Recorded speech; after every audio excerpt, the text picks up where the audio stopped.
Hello, and thank you for tuning in to my presentation on the strong perfect graph theorem. A man named Claude Berge conjectured that a graph is perfect if and only if it is Berge. 40 years later, a team of mathematicians at Princeton University proved the conjecture, thus it is a theorem. They proved it with 150 pages of subproofs, new definitions, and multiple references to other work. We will not go through that entire proof in this video. It is very long. But we will give a general overview of what is a perfect graph and how did the team of mathematicians prove the strong perfect graph theorem. So what is a perfect graph exactly? In class, we talked about graph coloring, which is an assignment of numbers or colors to the vertices of a graph. And in graph coloring, we have a couple different properties. First is the chromatic number, which is the minimum number of colors necessary for every two adjacent vertices to have different colors. Now, adjacent just means that the vertices are connected by an edge. We have a clique number, which is the largest number of vertices in a complete subgraph. We have a hole, which is a type of subgraph that is a cycle of length at least 4. An antihole, which is a subgraph whose complement is a hole. And when we say complement, we take a graph, call it G bar, which has all of the vertices of G, but all of the edges that are not in G. And this prefix anti is used to refer to the complement of a graph. We call a graph Berge if every hole and antihole has even length. And we call a graph perfect if the chromatic number equals the clique number for every induced subgraph H of G. There are 3 types of graph that are important to the strong perfect graph theorem proof. First is the bipartite graph, which is a graph such that the chromatic number equals the clique number, and those both equal 2. We have a double split graph, which is if we take a graph and split the vertices into 4 different sets. There are some unique properties with those sets, which aren't listed here and aren't really important to the presentation. But what is important is that we have the definition of double split graph. It exists. Then there is a line graph, call it L of G, which takes the edges of G, turns them into vertices, and then for every 2 edges in G that share a vertex, we have an edge in the line graph. All of these graphs are called basic graphs, and that is the first set of graphs that we need to consider when trying to prove the theorem. There are some Berge graphs that don't fall under these basic categories.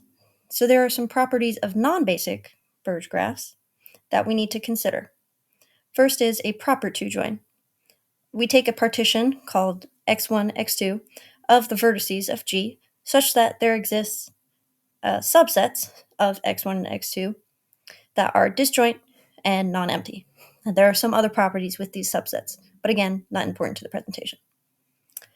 Balanced means that a pair, AB, of disjoint subsets of the vertices of G, that pair is balanced if there is no odd path between non-adjacent vertices in B with interior vertices in A.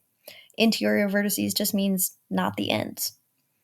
And we have a skew partition, which again takes a pair, AB, of disjoint subsets of the vertices of G, such that A is not connected and B is not anti-connected.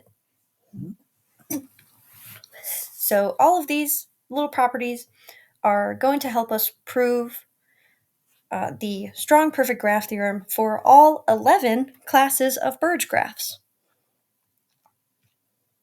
So how do we prove the theorem? For all 11 classes of Berge graphs, there are going to be slight differences in the proofs depending on the specific features that they have. I won't go into all 11 classes in this presentation, but this is just a basic overview of how the proof works in general. So for any Berge graph, we need to show that it is either basic or it admits a two-join, a complement two-join, an M-join, or a balanced skew partition. So the idea is that we take a bipartite subdivision, J, of a three-connected graph, J naught, that is maximal. That is, we take the maximum number of vertices where the line graph H of J remains an induced subgraph of G. And we have to ask ourselves, well, how do we work with the remaining vertices that aren't in this maximal graph? So we define a potato, which is the clique in H that are branch vertices of J. And we have minor vertices that are neighbors in H that are in one potato.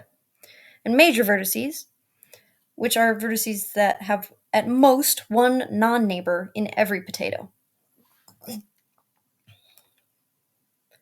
Okay, so we can work with our minor and major vertices.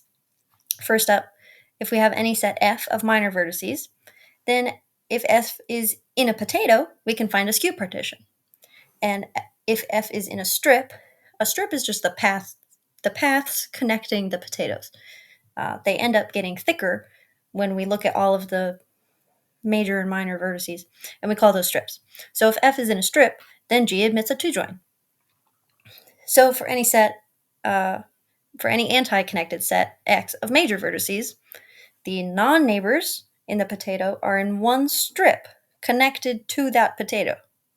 So if we take X maximal, we end up breaking H into a bunch of different strips, and that gives us a skew partition.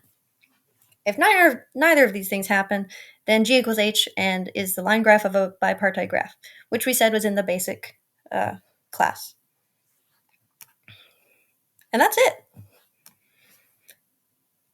We have proved that a graph is perfect if and only if it is Berge. Now, that sort of proof says that if a graph is Berge, then it is perfect. But we already know that if a graph is perfect, then it is Berge. So the big idea was, if it's Berge, how do we know that it's perfect? And it was breaking it up into basic class, or we take a maximal subgraph and figure out what to do with those vertices. That's it. That's the proof. All 150 pages. Haha, I'm just kidding. But thank you for watching.